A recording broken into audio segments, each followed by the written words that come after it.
Skaidrs, virsma ir sagatavota, ko darīt tālāk? Dēļi noteikti piestiprināti ar skrūvēm vai naglām.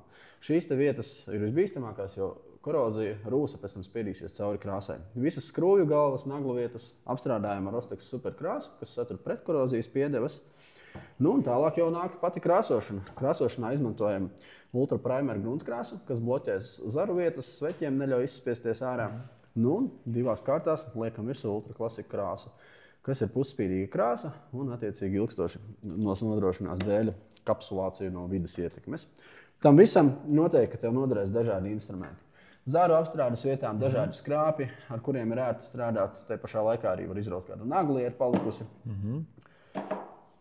Kāti, kas ir pievienojami visiem instrumentiem, tā skaitā arī otām vai arī teraša birstēm. Ja gadījumā negribās kāpt augšā un ir bailes no augstuma, droši no lejas varam nomazgāt visu. Okay, ļoti ērti, jā. Par otām un krāsošanu ir tā. Mums ir divas. Super mīksta, sanāks super gluds krāsojums, vai arī super efektīva ota, kas būs jāiemērc labi divas reizes, lai nokrāsot visu dēlīti garumā. Tā kā galvenais jautājums, ar kuru ērtāk ar to strādāsim. Pa lielam tas arī būs viss.